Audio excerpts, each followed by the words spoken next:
What's up guys, how's it going? Welcome to another video here on the channel.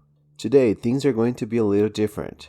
In this video, I'm going to talk about two different cases involving Chinese families whose lives were tragically changed forever. If you haven't subscribed yet, please do, and don't forget to turn on the notifications button. Now, without further ado, let's go to the video. This is the Zhuo family, a family of Chinese immigrants who were victims of one of the worst crimes that has occurred in recent years in the state of New York.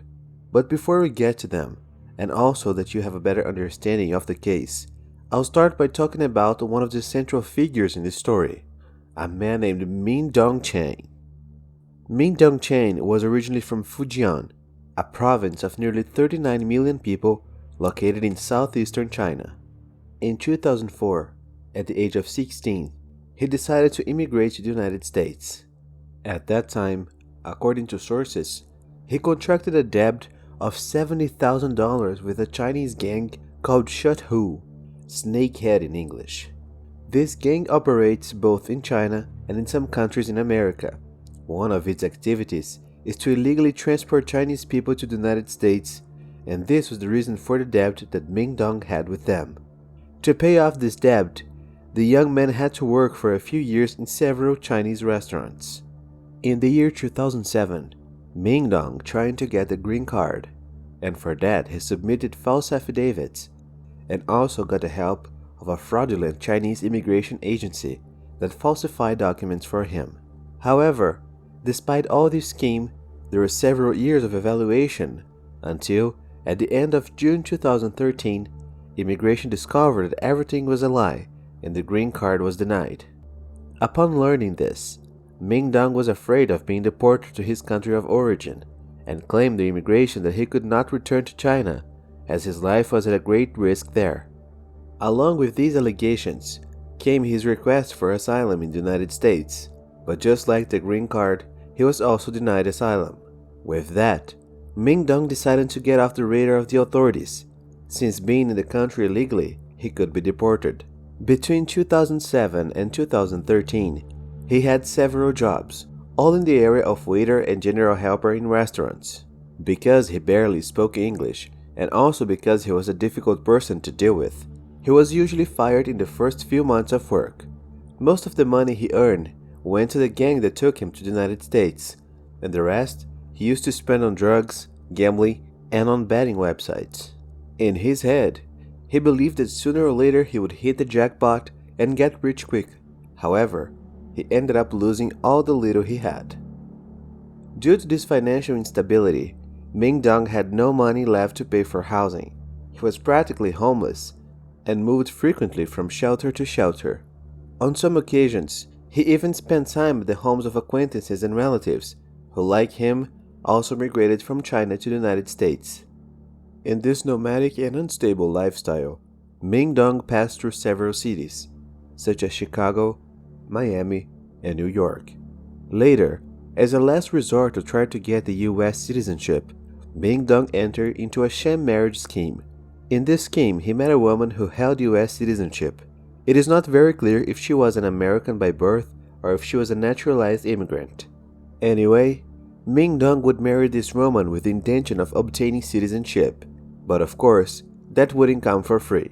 The amount is not specified, but according to sources, it was a considerable amount, and the man should pay 50% before and 50% after the wedding. It is said that in order to get the money, Ming Dong worked overtime and also took out loans from some acquaintances and relatives. Unfortunately for him, as soon as he paid the 50% up front, the woman took that money and disappeared. In October 2013, Ming Dong was fired from his job in Florida, and after that, he decided to go to New York to try to relax a little and get his thoughts in order. In New York, he stayed at his cousin Zhuo Willing's family home, located in Sunset Park area of Brooklyn. Due to his strange behavior, from day one, the family noticed that something was wrong with Ming Dong. They even had some disagreements, reaching the point where Ming Dong's cousin threatened to report him to the immigration sector since he was being sought to be deported. As the days went by, Ming Dong's behavior only got worse. His cousin's family obviously realized this and didn't want to deal with him anymore. They then tried to take him to a nearby shelter to have him stay there, but Ming Dong refused to go and was furious at his attempt to throw him out of the house. On the night of October 26, 2013, 37-year-old Kiao Zhenling, the wife of Ming Dong's cousin, tried calling her husband several times, but as he was working, he was unable to answer. She also tried calling several other family members who lived nearby, but for some reason, none of them would have answered the call. Finally, she called her mother-in-law who lived in China and told her that Ming Dong was behaving very strangely and was scaring her. Before ending the conversation, Li allegedly shouted over the phone to her mother-in-law, saying that Ming Dong had taken a knife. Meanwhile, Li's sister, who was also in the house, called the police, but before they could arrive, Ming Dong attacked one by one. Using a large sharp knife, he first slashed at Kiao Zhenlin, his cousin's wife, and then attacked four of the couple's children: 9-year-old Linda Zhuo, 7-year-old Amy Zhuo, 5-year-old Kevin Zhuo, and 18-month-old William Zhuo. All had deep wounds in the neck area. Li's sister was the only one not attacked and managed to escape the house to call for help. When the police arrived at the residence, they tried to help everyone, but only one who were still alive were Li and her 5-year-old son Kevin. The two were rushed to the hospital, but died a few minutes after being admitted.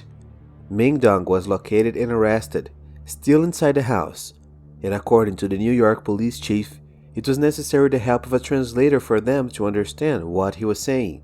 Taken to the police department, Ming Dong confessed everything without even the police having to question him. During his confession, he said that since he was a little boy, he dreamed of living in the United States and having a successful life with a good family that loved him. He moved at age 16 with a goal, but no matter how hard he tried, everything in his life seemed to go wrong. His visa and asylum application was denied. His pretend fiancée ran off with his money. He couldn't learn to speak English properly, and he couldn't even stay in a job long enough to get rent. He started looking around and saw that his friends and family who had immigrated from China like him had managed to achieve many things. It seemed that everyone around him had fulfilled their dreams, except for him. Also during his confession, Ming Dong said that he was very angry with his cousin's children, as they made a lot of noise and kept asking him for things. He said he couldn't sleep through the night anymore, and that's when he started planning the crime. The crime against the Zhuo family drew media attention and reverberated across the country. Many were disgusted by the coldness of Ming Dong, who had been welcomed by the family less than 10 days before. According to the authorities, even though Li was unarmed, she fought valiantly to protect her children, but unfortunately, she was overpowered by the criminal. After being arrested and formally charged with the crime against the Zhuo family, Ming Dong was sent to a psychiatric clinic. In this clinic, he stayed for almost a year, where he underwent several tests that found that he suffered from mental problems and could not be judged as an ordinary person. On October 7, 2015, the hearing that would determine the fate of Ming Dong Cheng took place at the State of Supreme Court. Zhuo Weilin, Li's husband and father of the other victims, was present at the hearing along with some relatives. Both Zhuo and the relatives questioned Ming Dong as to why he took the lives of 5 innocent people without them even doing anything to him. According to sources, Ming Dong just looked at them and smiled. During the hearing, Ming Dong would have been angry with his interpreter, and out of nowhere he got up from his chair and punched one of the police officers who were in the courtroom in the chest. He still tried to kick him, but was quickly restrained by other agents. In the end, Ming Dong Chen pleaded guilty to all 5 counts of the crime against the Zhuo family members.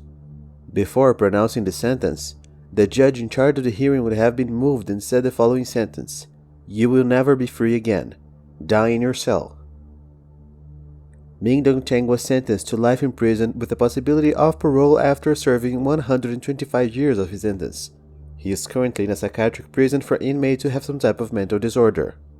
According to the head of the Ling Xing Association, an association that supports Chinese immigrants, thousands of Chinese immigrants feel frustrated every year because of the unrealistic high expectations that many have of the United States. He believed that as many Chinese have become rich in America, those who do not experience great frustration and some even develop mental problems over the years. The case of the Zhuo family became known as one of the most brutal crimes to have occurred in recent years in New York. It will certainly never be forgotten and will remain a bitter memory for the Chinese community in America. The next case that I will narrate here happened in China, where a mother who was at her emotional limit did the unthinkable. Chen Xiuping is a 46-year-old housewife who lived with her family in a public housing apartment in Wong Fat Lin, Kwai Chung, Hong Kong. She has been married since 1998 to a man who worked as a taxi driver. Together they had 3 children, the first born in the year 1998 and a couple of twins born in the year 2004. The couple's first child, whose name is Wong Fat Lan, had normal growth and never appeared to have any problems with regard to his behavior and health. However, when he reached the age of 6, he began to demonstrate very different behavior, and when his parents took him to the doctor, he was diagnosed with epilepsy, autism, and delay in mental development. As the years went by, Wong, the couple's son, became more and more aggressive. His parents didn't know what else to do, and in addition to having to worry about the house bills, the education of 3 children, and other worries that every family has, now they also had to pay special attention to Wong so he wouldn't hurt his younger brothers. With that, in the midst of all this hectic and troubled life, the couple, instructed by the doctor responsible for the boy, decided to admit him to a special hospital so that he could receive adequate treatment.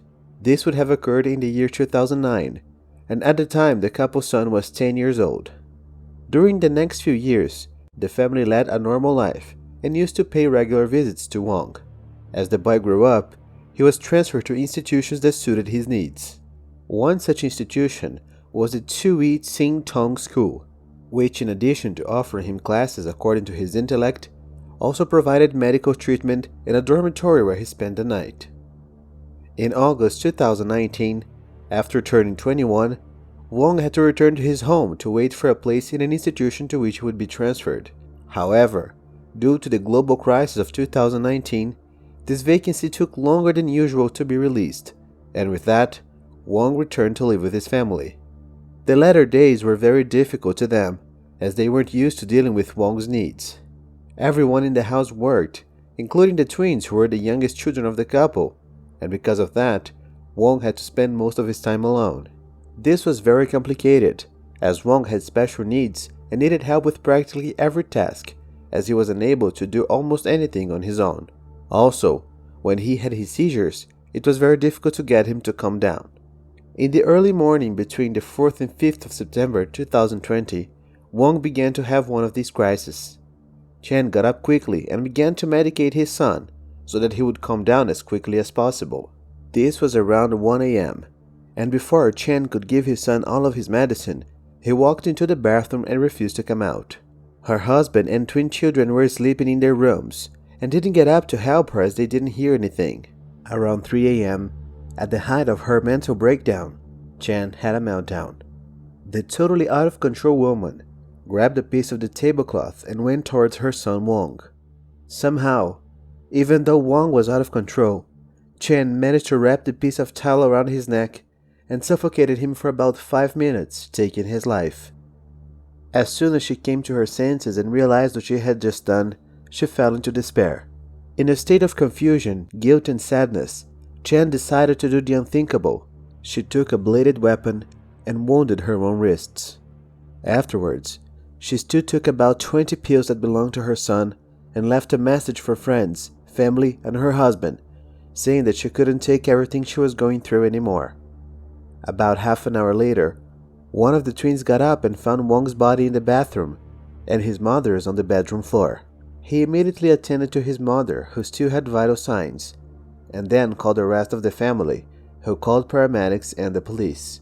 Once paramedics arrived, they tried to revive Wong, but there wasn't much they could do and the young man died. His mother, Chen, was rescued and survived. During the first analysis on Wong's body, it was found that he had several types of drugs in his body, but at all inadequate level. He also had very visible marks on his neck, which were the result of the force Chen used to choke him. After being treated, Chen Chuping was referred to Yangkai Psychiatric Hospital located in Tuen City. There, she was placed in police custody, being accused of taking the life of her son Wang, in which she pleaded not guilty. During investigations, authorities found that the family was close-knit and had their problems like any other, but had no record of family assault or anything like that before the crime. The apartment they lived in was described as being very clean and tidy, and all family members were in good shape physically, including Wang. All of this information was checked by authorities to see if the family already had complicated history, but all they found was that family appeared to be normal. Authorities also discovered that in the year 2019, Chen was very depressed and had even received a medical diagnosis about it. She had already sought help in the previous years as she suffered from insomnia and had thoughts of taking her own life. She even would have started treatment in December 2019 and in January 2020 tried to take her own life, but was prevented by the family. After a few months, the treatment she had started to take effect, and by mid-2020, she had improved significantly. She was in a good mood, her thoughts were steady, and she was able to sleep well through the night, and her appetite had returned. However, when Wang had to move back in with her family, Chen's doctor noticed that she started to get worse again. He attributed this to the fact that a woman who had to wake up and get up several times during the night due to Wang's seizures, and this ended up leading to a great mental breakdown. On April 1st, 2023, Chen Chuping was put on trial at the High Court. Initially, she pleaded not guilty, but later settled and agreed to plead guilty for a felony occasioned by a mental disorder. During her trial, Chen said that she was very depressed and that her problems got worse after her son, who needed special care, had to move back in with the family. She said that the pressure on her was very great, and that in addition to taking care of her son, she still had to work and deal with the day-to-day household chores alone. She stated that after Wang returned home, she felt completely helpless and began to hear voices urging her to take her own life so that she would rest. Still, according to her, on the same day of the crime, she and her husband had an argument when she told him about these voices she heard. Chen Chuping's trial was adjourned and the judge in charge decided that she would have to undergo a mental assessment again so that they could be sure what her true mental condition was currently. However, in June 2023, the judge handling the case decided that Chen would be spared from prison. According to the judge, the woman had suffered a fit of rage given the circumstances in which she found herself, which made her psychological problems worse, and she committed the crime. Thus, Chen Chuping, who until then had been held for over 2 years, was released. However, she will have to stay under the care of the Siu Lam Psychiatric Center, where she will be given the treatments correctly. At first, she will be kept within the premises of the psychiatric center, but as soon as she gets better, she'll be able to return home, and will be kept under observation for a few years. This case brought up a discussion about something that is still a taboo in many places, which is the consequences of mental exhaustion in a person. The case has also left those follow it divided. Some think that Chen should rather be kept in prison and pay for her crimes, while others believe that the suspension of her sentence and imprisonment was the right thing to do, since the woman was living under a lot of pressure, and this worsened her mental condition. But what about you? Do you believe that Chen should really be in prison? Or was the suspension of her sentence the right decision? Leave your opinion here in the comments. Well guys, that's it for today. Thanks for watching until the end. Best wishes, and I see you next time.